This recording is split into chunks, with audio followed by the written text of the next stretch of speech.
Baik, bismillahirrahmanirrahim. Assalamualaikum warahmatullahi wabarakatuh. Saya Zamal dan Ilham dari kelompok 6. Saya akan menjelaskan karakteristik iklim di Indonesia dan pengaruhnya terhadap usaha pertanian dan aktivitas manusia lainnya. Yaps, Indonesia berada pada zona iklim tropis karena posisi lintangnya yang terletak antara 6 derajat lintang utara sampai 11 lintang selatan. Namun karena adanya berbagai faktor geografis, pola iklim negara Indonesia memiliki karakteristik tersendiri.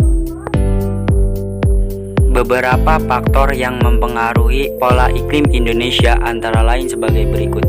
Letak wilayah Indonesia di sekitar ekuator mengakibatkan rata-rata suhu tahunan senantiasa tinggi. Suhu bulan terdingin masih di atas 18 derajat Celcius. Letak kepulauan Indonesia di sekitar ekuator mengakibatkan sebagian besar wilayahnya berada pada kawasan angin tenang atau doldrum, sehingga terbebas dari bencana akibat badai tropis atau siklon. Bentuk wilayah Indonesia berupa kepulauan yang dikelilingi laut mengakibatkan rata-rata kelembaban udara tinggi. Posisi negara Indonesia yang diapit oleh samudra dan benua mengakibatkan pola iklim Indonesia dipengaruhi sirkulasi angin muson yang berembus dari benua Asia atau Australia. Mari kita ke suhu. Berdasarkan unsur-unsurnya, suhu curah hujan. Kondisi suhu udara di atas kepulauan Indonesia senantiasa berkisar sepanjang tahun, rata-rata di atas 18 derajat Celcius. Suhu udara harian biasanya mencapai puncaknya sekitar pukul 14 sampai 15.00, sedangkan suhu terendah biasanya sekitar pukul 05 sampai 06. Rata-rata suhu harian dipengaruhi oleh perbedaan ketinggian. Kita ke curah hujan. Curah hujan di wilayah Indonesia berbeda-beda di berbagai tempat. Secara umum, rata-rata curah hujan kawasan Indonesia bagian barat lebih tinggi dibandingkan dengan bagian tengah dan timur. Pengaruh cuaca dan iklim bagi kehidupan, pertanian, perikanan, komunikasi, transportasi, dan industri. Pertanian. Bagi Indonesia yang sebagian besar penduduknya bergerak dalam sektor agraris, karakter iklim seperti curah hujan, suhu, dan musim sangat mempengaruhi pola kehidupannya. Melalui kemajuan ilmu pengetahuan dan teknologi pertanian, faktor-faktor iklim benar-benar dijadikan salah satu pertimbangan dalam penentuan kecocokan jenis tanaman yang akan dibudidayakan di suatu tempat. Misalnya, tanaman padi sangat cocok jika dibudidayakan di daerah daratan rendah yang beriklim panas. Perikanan. Para nelayan tradisional seringkali memanfaatkan pola angin dan musim pada aktivitas mencari ikan. Sebagai contoh, pada zaman dulu, para nelayan memanfaatkan angin darat dan angin laut untuk pergi dan pulang menangkap ikan di laut. Selain itu, para nelayan jarang mencari ikan pada periode berembusnya angin barat karena sering terjadi angin ribut dan disertai hujan lebat.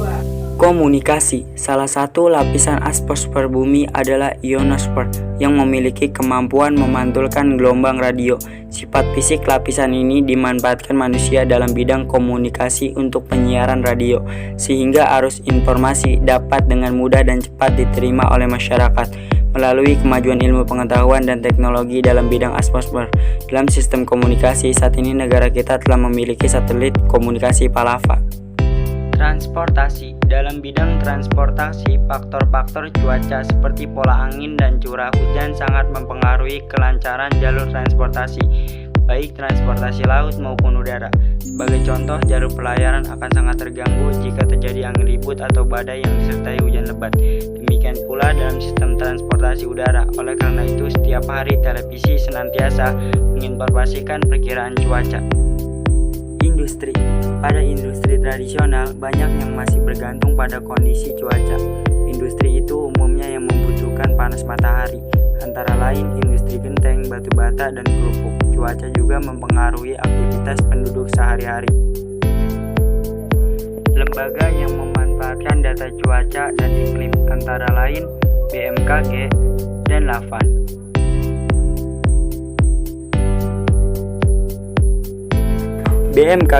BMKG atau Badan Meteorologi, Klimatologi, dan Geofisika ini merupakan lembaga pemerintah non-departemen yang pimpinannya merupakan seorang kepala badan. BMKG ini memberikan informasi cuaca, iklim, gempa bumi, dan kemungkinan adanya potensi tsunami. Peran BMKG sangat penting bagi dunia pelayaran dan penerbangan ini dikarenakan pelayaran dan penerbangan juga sangat bergantung pada kondisi cuaca alam.